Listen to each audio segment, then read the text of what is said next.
Hey, what's going on YouTube? 2 Sketchy coming at you with another Iron Harvest video, but this time we're going to be breaking down all the units between Polania and Saxony in the Alpha 3 and checking out how valuable they are.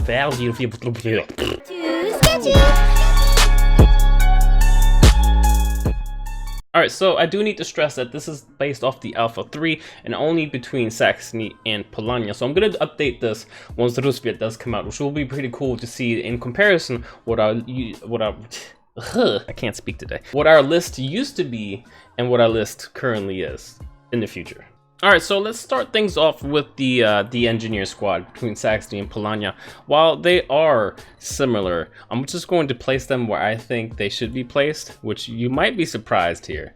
The engineer for the Saxony is going to get an A, and the engineer for Polania is going to get a B. Now let me explain why. When you build an engineer, not only can you build them immediately, so you can sort of spam them in the beginning, but you can build structures, you can pick up weapons, you can fix things. So they're overall a really good unit to have. Even in the late game, when you have mechs out in the battlefield, you can consistently heal up your mechs when in the fight. However, the reason why I think Saxony engineers are better than Polania engineers is because it'll be a good segue into talking about the riflemen. But when an engineer with Saxony picks up a rifle, it becomes this. And this right here is more superior than this because of the SMG. Now, if you have a mass amount of riflemen, let's say you have one and one that's an engineer that just turned into a rifleman versus 2 riflemen, the Saxony will always win, even if the Polania are behind cover, because the amount of damage coming out of the SMGs, the fact that they can suppress, it's sort of a status effect. So you pin them down and you can just shoot at them, delaying the amount of damage coming out of the Polania units.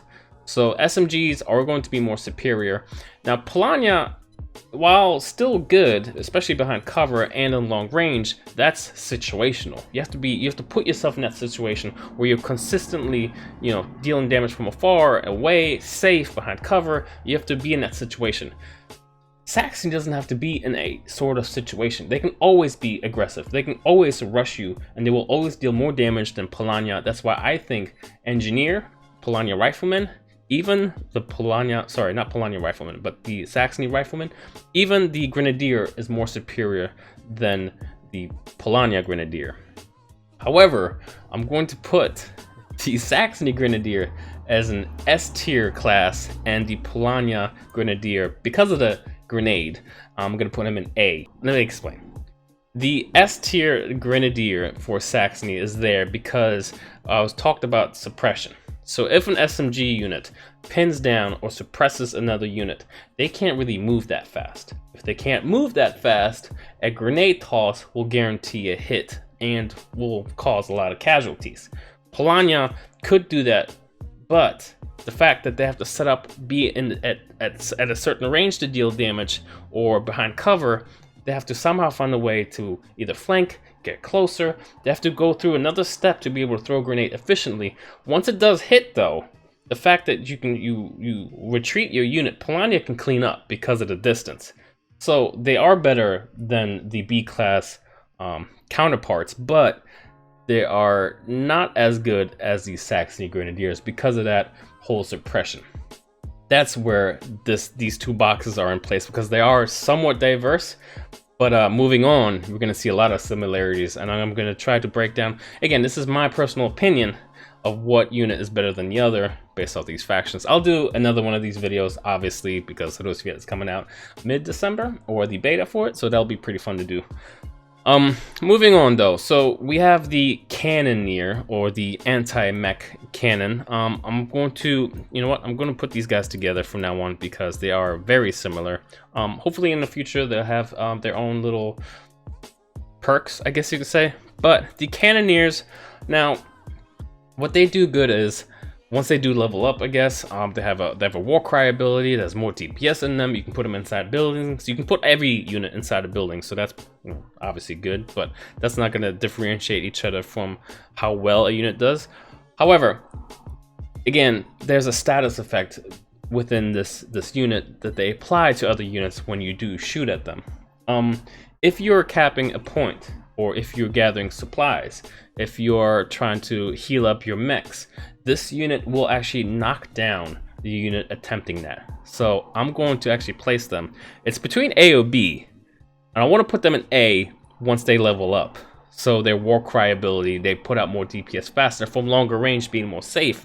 But starting off, you know, I'm going to put them right here, in between A and B. That's where, yeah, I feel like this is a good place for them. There's definitely moments you need to build these guys. Polania and Saxony deal the same amount of damage. There's no difference between them, but they're definitely a high tier unit, and they do a significant amount of damage, especially to mechs, so they're a must-have. But the fact that they knock down units is pretty damn good. They're not better than Grenadiers, because they do have to get up close, and Grenadiers are better because of the amount of burst. Moving on. Now, I'm gonna grab these heavy machine gunners, and if I could, I would put them up here because this is an S tier unit. I'm gonna explain why. Not only do they suppress for both factions, Saxony and Polania, but the range on them is supreme. You can put them inside a building. You can put them inside a barracks. You can put them inside a Nisha Delco. Like, it doesn't matter what you put them in, they deal a ton of damage, and they suppress like crazy. They can go, they're better than this guy, and I'm gonna rank him later, but the fact that this takes so long to set up, wheel around, and there's actually a range of fire that's shorter than this. If you put the MG squad instead of the MG station, if you put the squad inside of a bunker, that range of fire is actually larger than this guy. I think that they should switch these, possibly. I don't know. I really like, I love this unit, and I think this is, you should spam this if you do have a tier 2 workshop, not workshop, but barracks. I think they should be tier 3, to be honest, because of the amount of pressure they put down because of the suppression. In pairing this unit up with something like a mortar, that's game. The fact that they can pin and a mortar down, that's amazing. So this is definitely an S tier. Moving on though, let's talk about the medic, right? So the medic is special. I used to love them, and I still do, and I used to love the medic because he was he was broken, okay? And in the beginning of Alpha 3, let me just put him over here. In the beginning of Alpha 3, the medic was, I mean, we had to pretty much rewrite the rules for this tournament that we had because of the medic. Blah, blah, blah, blah, blah. Because of the medic. The medic used to be able to heal himself, go into combat, and that heal would remain for like 2 to 3 minutes. It's consistently healing through all of the damage. And then when he leveled up, or he still levels up, you can actually build a building, which is actually your retreat point, and then you can just heal up everyone around you, which is pretty cool, but became broken. I have a video on that, you should check it out. It was a lot better in the beginning of Alpha 3 because it was broken, but now, being that it's a bit more balanced, still think it's really good. It doesn't do a lot of damage. It does the same amount of damage as Engineers do, because they have pistols, obviously, but I think it's still a valid unit. I'm going to put him on B and C because no damage out of him. He's not supposed to do damage. He's supposed to heal. You don't see him a lot though. And the fact that you have to wait till he levels up to be able to build a building, that time period between you trying to gain XP and level him up to be able to build that building that's a lot of time. And by that time, you're gonna see mortars flying down. You're gonna see mechs coming across the battlefield. Like you're not going to be able to defend that medic tent whatsoever. However, if they do change it, sure. But right now, I'm going to give the medic a B and C. If we were talking a couple months ago, this guy would be like right here. Maybe even up here. But right now, we're gonna leave the medic on B and C. So moving on. God. I wish I could put this guy up here. I really wish. I wish I can put the Flamer squad up here, leave them up here, and be happy, sort of salty because flames suck, but unfortunately, yep. I hate to do it because I love that there's a flamethrower squad. This is not, I don't usually play RTS games with flamethrower squads. It's cool, but it doesn't do anything. It just doesn't. It doesn't. It kind of walks around. It does a lot of damage if you can put them in the right place, but unfortunately, it doesn't do well. If it could cook up the metal of a mech, maybe slow him down a bit, maybe I can see some uses for him. He acts more like a shock troop. You know, catch somebody off guard, maybe flank a unit, spray them down with some fire. But again, this is very situational. I don't think that the amount of damage coming out of them is valuable enough for them to be C or B. I'm gonna leave them D. Maybe in the future we'll see change, but for now they'll be D, unfortunately. All right, so moving on, we have the AT guns or AT cannons, whatever you want to call them. AT guns, AT cannons are really good. Sometimes in certain maps you get them for free just for having them out there. You can grab yourself an engineer, man them, boom, done, you have an AT gun. Cool. For that value alone, I'm going to place them up here. Obviously, they're one of the strongest counters to mechs. They can deal a decent amount of damage to units. You can catch one unit off guard standing next to some sort of explosive tank or explosive barrel. You can blow it up, deal a lot of damage. They do really well. I think that they should be giving a little bit more range on some of them. Maybe the fact that they're so similar, maybe give one less, give one more. Suggestion, I don't know. I think they're super valuable. I'm going to put them on A to B because you don't see them that often.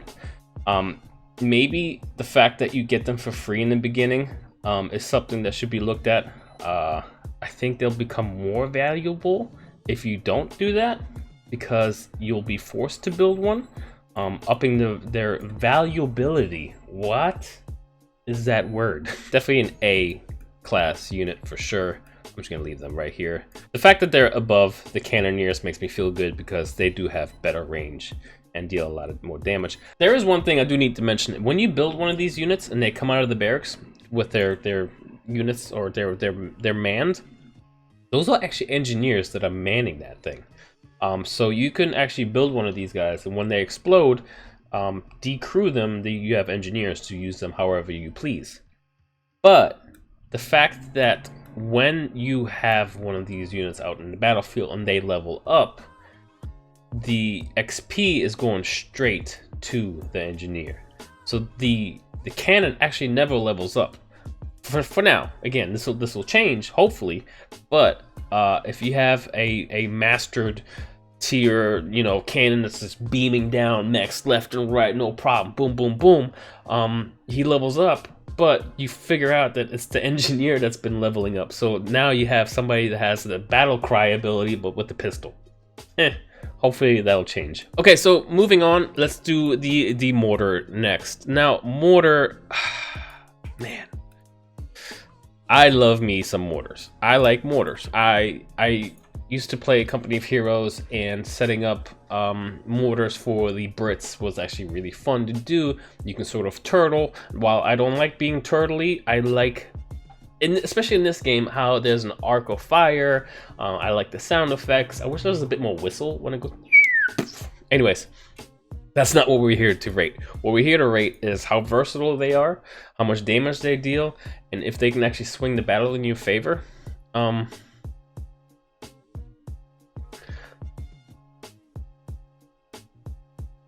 I would say I'd buy them more than I would buy the medic. I'm gonna put them on B. Yeah, and to be honest, I think the medic should be C, and then he should be on B. B and C. I would put them on B, right? I would put them on B if their range was larger. I don't think that their range signifies that it's a mortar team. Right now it's sort of like a snub-nosed little mortar, just go boop boop, and there's a lot of dead space, and there's a small sort of cone in front of you to be able to shoot into, and I don't think it's large enough. I like the width of how wide it can shoot. I just don't like the length it can shoot. So maybe instead of making it wide, it should be almost wide and then into a spear. Does that make sense? Sort of like the most frontal direction can be the furthest, and then it goes snub nose I don't know. Here, I'll draw it. There. That's my drawing right there. You see it? Well, this is its range of fire. I know that does look kind of weird, doesn't it? I don't know. Just something that makes it look, or that makes it special than what it is already. Maybe just giving it more range, something to signify that it's a mortar and it can actually defend the point. Because currently, it's just gonna get overran, absolutely overran. There's nothing that stops it from being flanked. For an Eisenhans to be able to outrange it, for example, or an Earl Koenig, or anything, even an AT gun can outdo a mortar squad just because of its range. So yeah, that's that. The MG system. Oi oi oi. How I loved seeing this thing in the trailer, and unfortunately, this is a lesser version of this, because these units can actually get into buildings. They can get up really fast. They can run around. They can do whatever you got to do to be able to be safe, to make damage, to do damage. But this, while it's cool and has a little bit of protection, still isn't valuable enough for me to be able to buy it. If I can see it on the battlefield, I'll probably pick it up. But I will not purchase one of these unless, I don't know, I'm playing really defensive. I think it's C tier. I don't think it's better than these guys, because again, this unit can be set up immediately, put inside buildings.